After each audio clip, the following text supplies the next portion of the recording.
Hello student, Uttarakhand की तैयारी कर रहे स्टूडेंट के लिए खासकर जो अधिशासी अधिकारी का पेपर होना है और जो वीपीडीओ की नई विज्ञप्ति निकली है उसके हिसाब से हिंदी का पेपर है। आज हिंदी की बारी है, मैं इसे एक्सप्लेन कर दे रहा हूँ। बाकी आप इसकी पीडीएफ आप हमारे जो टेलीग्राम चैनल है वहां से प्राप्त कर लें। तो इसमें हमने ग्रामर में ज्यादा फोकस करा है ताकि आपको समझ में आए चीजें, और जो आपका शब्द है वो आपको थोड़ा बहुत याद करने पड़ेंगे क्योंकि उसमें कोई विकल्प नहीं होता है। ग्रामर समझने की चीज है, उसमें एक उदाहरण से अगर चीजें आप समझ जाते हैं तो अगले अलग उदाहरणों में भी उसे अप्लाई करेंगे तो भी आपका हो जाएगा।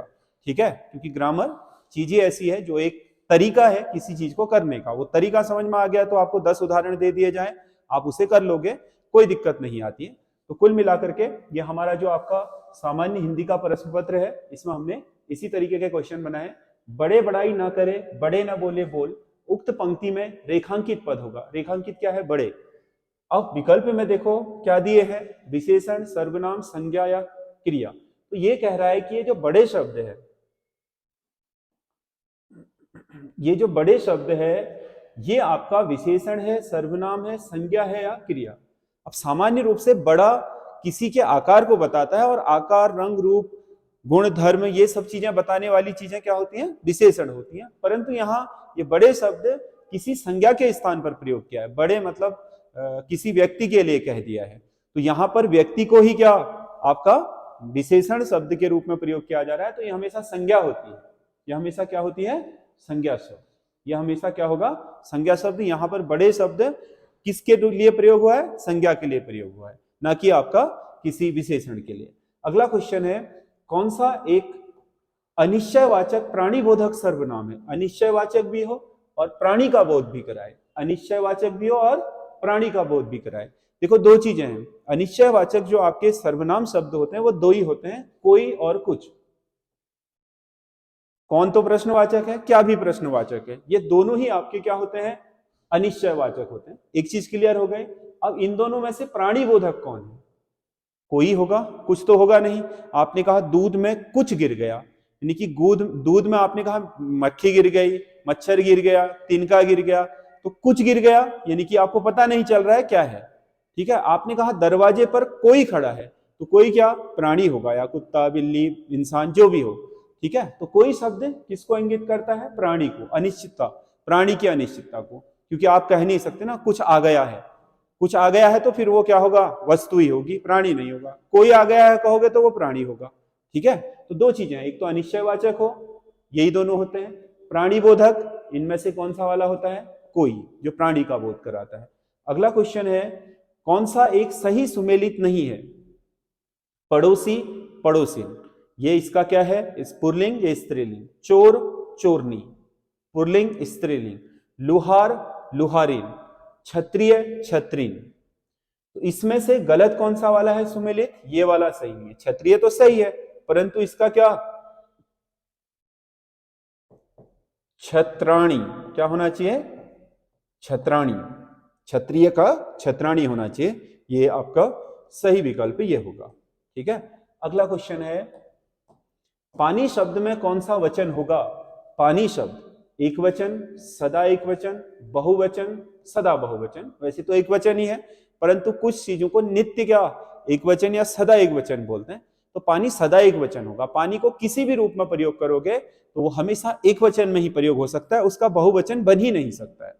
एक्चुअल में द्रव्यवाचक संज्ञाएं सभी एक वचन होती हैं। जितनी भी द्रव्यवाचक संज्ञाएं होती हैं वो क्या होती हैं? एक वचन, सदा एक वचन। वैसे तो संस्कृत में इनके लिए क्या नपुंसक लिंग का प्रयोग भी किया जाता है, परंतु ये आपका सदा एक वचन में ही प्रयोग होती है बस। ठीक है, कोई भी द्रव्यवाचक संज्ञा, तो पानी भी क्या है? ऐसे ही। कानून सुनी बात पर यकीन मत करो, रेखांकित पद में कारक होगा। रेखांकित पद ये है, देखो, ये इसका पर से मत ले लेना। ठीक है, पर यहां पर क्या आपका कारक चिन्ह के रूप में नहीं है, बल्कि क्या यहां पर है आपका एक तरीके से अव्यय के रूप में। ठीक है, तो यहां पर कानून सुनी रेखांकित पद में बताना है। रेखांकित पद में कौन सा आपका कारक होगा? तो रेखांकित पद, ये जो कानून सुनी वाली बात है, ये आपका कानून से सुनी गई या कानून द्वारा सुनी गई। यहां पर से या द्वारा होना चाहिए। तो ये किसका होता है? करण का। तो कानून सुनी जो शब्द है इसमें कानून से सुनी होगा, तो ये आपका करण, एक तरीके से करण तत्पुरुष है ये।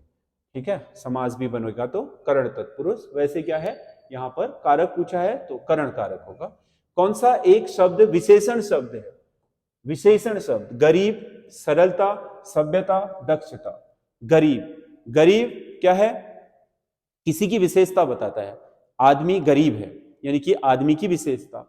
सरलता क्या बता रही है? भाववाचक संज्ञा। अगर सरल कहते तो ये आपका विशेषण होगा, ता लगाते ही क्या बन गया है? भाववाचक संज्ञा। सभ्य कहते वह व्यक्ति सभ्य है तो क्या होता? आपका विशेषण। ता लगाते ही सभ्यता, भाववाचक संज्ञा बन गई। दक्ष क्या है?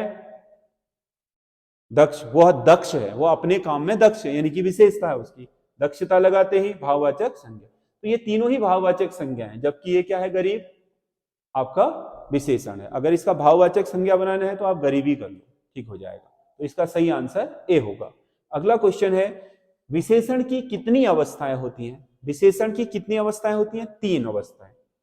अंग्रेजी में जिन्हें डिग्री बोलते हैं उन्हें विशेषण में क्या बोलते हैं? अवस्थाएं। मूलावस्था, फिर क्या होती है? उत्तरावस्था, और तीसरी क्या होती है? उत्तमावस्था। ठीक है, 3 अवस्थाएं होती हैं। मूल अवस्था मतलब जब तुलना खुद से हो रही हो, वह अच्छा व्यक्ति है। जब किसी दूसरे से हो रही हो, वह फलाने से अच्छा व्यक्ति है। आपने कहा राम अच्छा लड़का है, आपने कहा राम अच्छा लड़का है तो मूलावस्था हो गई। आपने कहा राम सोहन से अच्छा लड़का है तो वो हो गई किसी और से तुलना, उत्तमावस्था, उत्तरावस्था। और यदि आप कहोगे कि राम सबसे अच्छा है तो वहां पर विशेषण की तुलना क्या हो गई है? उत्तमावस्था। सबसे अच्छा, सबसे अच्छा कह दिया। तो 3 तरीके से हो सकती है विशेषण की तुलना, उन्हीं को अवस्थाएं बोलते हैं। तो विशेषण की 3 अवस्था होती है, मूलावस्था, उत्तरावस्था और उत्तमावस्था।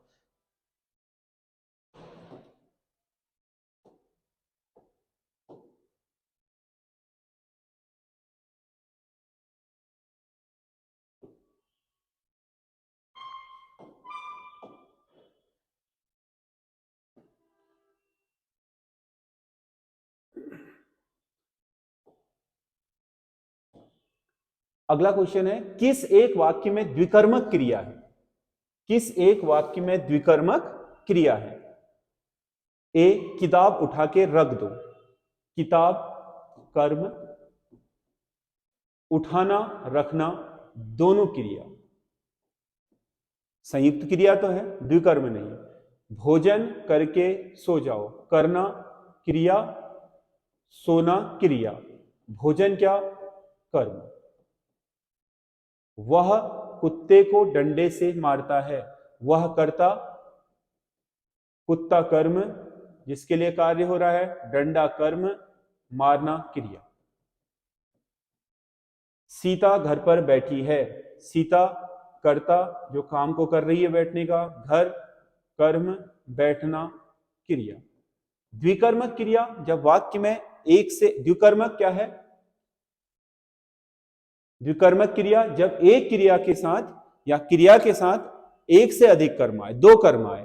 तो 2 कर्म किस में आए? इसमें देखो एक कर्म है, इसमें एक कर्म है, इसमें 2 कर्म है। तो ये वाली जो क्रिया है इसके साथ 2 कर्म है तो ये द्विकर्मक क्रिया कहलाएगी। तो इसका सही आंसर होगा ये। यहां पर आपका कुत्ता भी क्रिया है।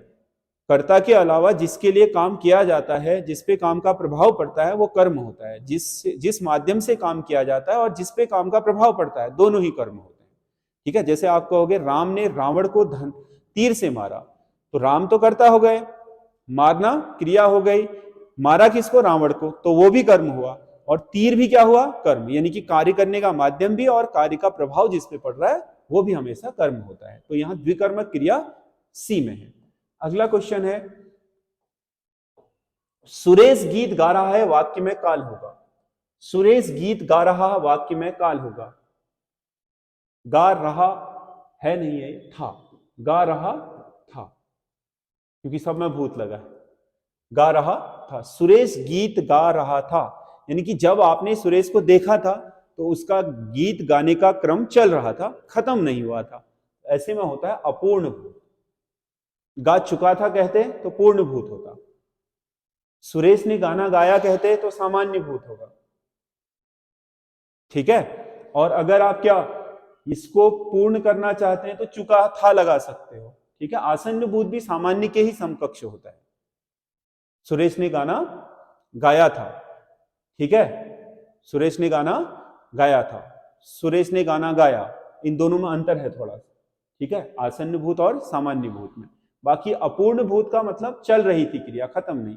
जैसे आपसे कोई पूछता है ना कि आज भारत ने कितने रन बना लिए हैं, आप कहते हो कि विराट कोहली ने कितने रन बना लिए हैं, तो आपको पता नहीं होता, लेकिन आप सोचते हो कि वो खेल ही रहा होगा, लेकिन जब आपने देखा आप कहते हो कि 80 रन में खेल रहा था। तो इसका मतलब क्या है, क्रिया पूर्ण नहीं हुई थी। जब आपने देखी थी तो क्रिया चल रही थी, लेकिन उस समय को गुजरे हुए 10-15 मिनट, 20 मिनट या 1 घंटा हो चुका है। 1 घंटे बाद आपसे कोई पूछ रहा है तो क्रिया खत्म हुई या नहीं हुई है ये आपको पता नहीं है, लेकिन जब आपने देखी थी चल रही थी, तो वो भूत भी हो गया है और चल भी रहा था, तब क्या हो गया, वो अपूर्ण भूत। सेब खाया जाता है, वाक्य में वाच्य होगा। सेब खाया जाता है, सेब खाया जाता है, कर्तृवाच्य, कर्मवाच्य, भाववाच्य या इसमें से कोई नहीं। किसकी बात हो रही है, सेब की। खाना क्या है, क्रिया। मैंने क्या बोला, क्रिया का प्रभाव किस पे पड़ा, सेब पर, ये क्या होगा, कर्म। कर्ता तो है ही नहीं, तो कर्म ही वाच्य होगा।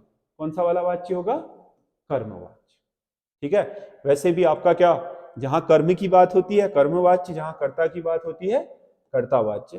कर्ता और कर्म दोनों हो तो देखा जाता है महत्व किसका है। मैंने उसे देखा भर था, वाक्य में कौन सा अव्यय होगा, मैंने उसे देखा भर था, देखना क्रिया, मैंने कर्ता, उसे भर, भर लगा दिया, मैंने उसे देखा था। ऐसा भी बोलता है, देखा भर था कहने से वाक्य में थोड़ा बल पड़ गया, और जहां वाक्य में बल पड़ता है वहां क्या होता है, निपात। क्या होता है, निपात। तो भर शब्द निपात है, निपात एक अव्यय शब्द होता है। अगला, प्रत्याशा शब्द में उपसर्ग होगा। प्रत्याशा शब्द, प्रत्याशा शब्द किससे बना है, आशा। आशा शब्द में क्या लगाने से, प्रति, प्रति लगाने से आशा बना है, प्रत्याशा। प्रतिधन आशा, ईधन आ बराबर या यण संधि होती है यहां पर, लेकिन संधि नहीं पूछी हमसे, क्या पूछा है, उपसर्ग पूछा है, जो पहले लगा है, तो क्या लगा है, प्रति। क्या लगा है, प्रति। अगला क्वेश्चन है, देखो कि उपसर्ग और प्रत्यय ढूंढने का सबसे सरल तरीका यह होता है कि उसमें से आप मूल शब्द को निकाल लो, और जो आगे बचा है वो उपसर्ग, जो पीछे बचा है वो क्या, मूल शब्द निकालने के बाद प्रत्यय। मूल शब्द जैसे इसमें देखो सादर, अब इसमें क्या पूछा है, प्रत्यय युक्त शब्द पूछा है, सादर। तो दर शब्द में दर से मिलकर के नहीं बना, इसका मूल शब्द है ही नहीं, ये पूरा का पूरा ही क्या है, सादर शब्द है। सावधान, इसमें कोई भी आपका प्रत्यय उपसर्ग नहीं है। स्वभाव, इसमें भी नहीं है, भाव से नहीं बना है स्वभाव, ठीक है। और ये क्या,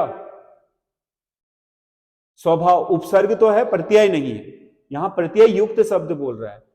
तो यहां क्या बना है, इसमें क्या है, समझदार। देखो समझ शब्द मूल शब्द है, दार शब्द क्या है, इसमें अतिरिक्त रूप से पीछे जुड़ा है, पीछे जुड़ा है तो क्या होगा, आपका प्रत्यय युक्त शब्द होगा। बाकी इसमें स्व भाव के आगे लगा है तो उपसर्ग तो है, प्रत्यय नहीं है, ठीक है।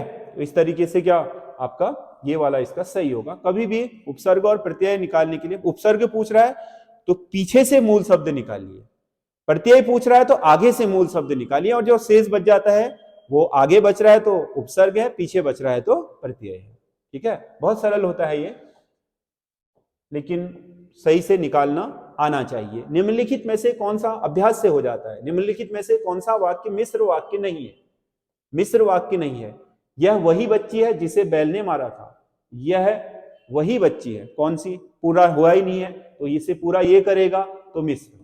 जहां पर पहला वाक्य दूसरे उपवाक्य की सहायता से पूर्ण हो, यह उपवाक्य इसकी सहायता के बिना पूर्ण ना हो तो वो आपका मिश्र होता है। सूरज उगने पर कुहासा फट गया, सूरज उगने पर, अब कंटिन्यू होगा, कुहासा फट गया, इससे पूर्ण होगा मिश्र। बंदर पेड़ पर चढ़े हैं, बंदर पेड़ पर चढ़े हैं, तो ये तो सरल वाक्य है, इसमें मिश्र है ही नहीं। यहां वाला पर अलग है, यहां वाला पर अलग है, ये आपका कारक चिन्ह के रूप में पर है, ठीक है। ये वाला पर अव्यय के रूप में है, ठीक।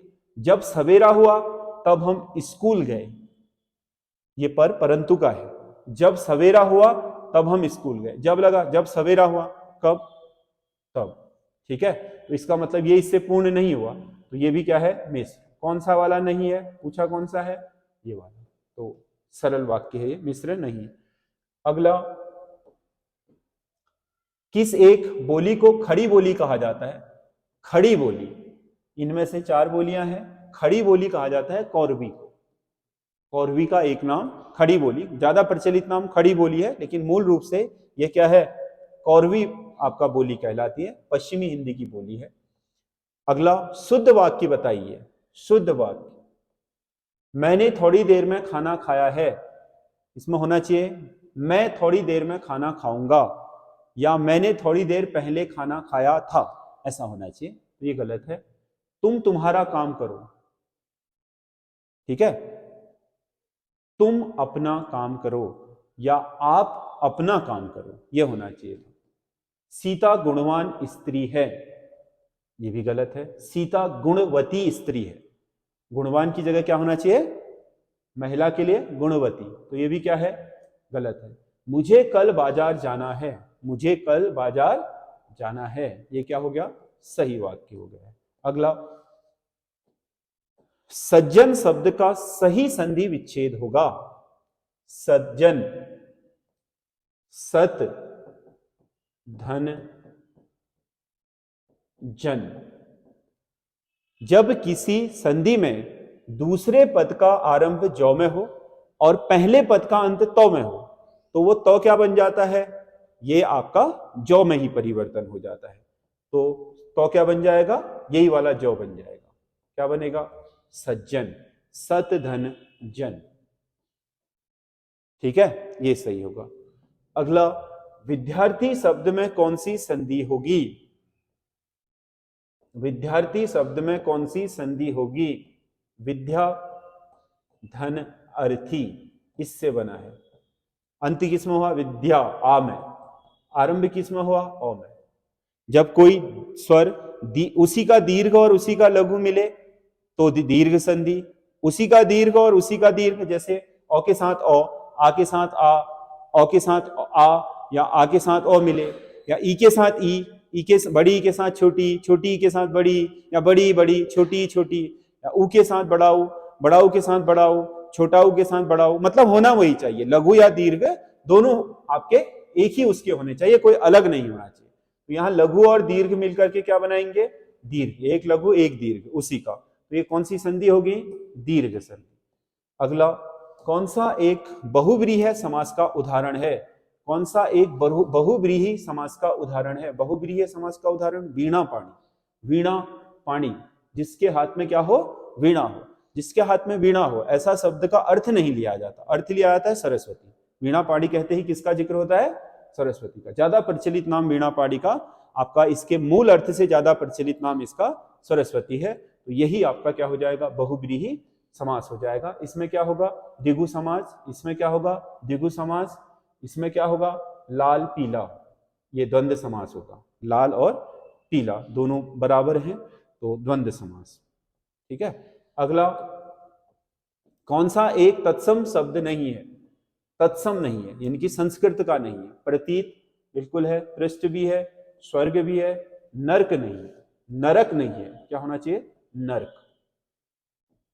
ये गलत है, यही इसका सही आंसर भी होगा। अगला क्वेश्चन है, शशांक शब्द का पर्यायवाची है। शशांक शब्द, शशांक किसको बोलते हैं, चंद्रमा को। शशांक किसको बोलते हैं, चंद्रमा। कौन सी एक ध्वनि महाप्राण है? महाप्राण और अल्प प्राण, जो 5 हमारे स्पर्शी व्यंजनों के 5 वर्ग होते हैं उनका, जैसे क, ख, ग, घ, अंग, जिनमें ज्यादा आपके ध्वनि लगती है, महाप्राण। ध्वनि का मतलब प्राण से है, जो हमारे श्वास की मात्रा है उसके आधार पर। क कम, ख ज्यादा, ग कम, घ ज्यादा, ग कम।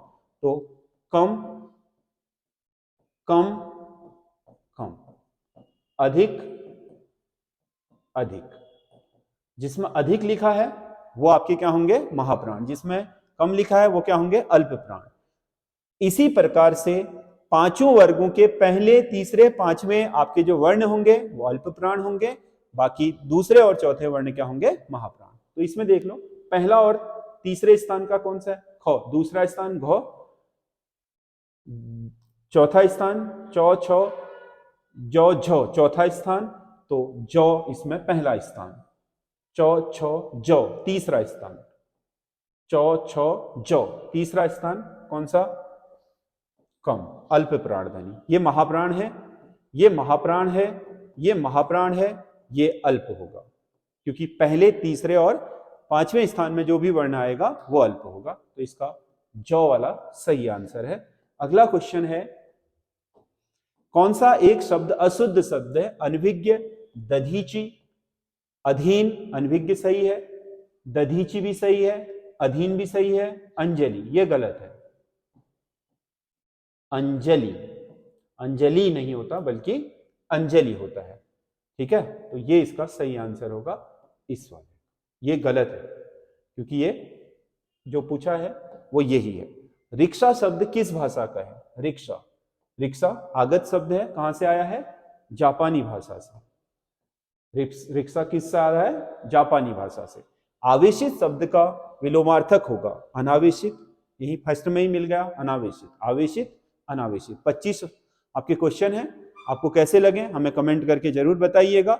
इसके अलावा आप हमारे जो चैनल है एसएस स्टडी उसके साथ जुड़े रहिए। हम आपके उत्तराखंड की जो तैयारी है, प्रैक्टिस सेट हैं, प्रश्न पत्र हैं, वो सभी इसमें ला रहे हैं, ठीक है। और उसके अलावा धीरे धीरे हम कोशिश करेंगे कि टॉपिक वाइज क्लासेज भी लाएं टाइम के हिसाब से। तो आपके उत्तराखंड के भी महत्वपूर्ण टॉपिकों को अब मैं लाने जा रहा हूं आपके यूट्यूब पर। तो कुल मिलाकर के ये जो आपके प्रैक्टिस सेट बनाए हैं आपको कैसे लग रहे हैं, और आप अपने सुझाव दीजिए, कमेंट जरूर कीजिए। धन्यवाद।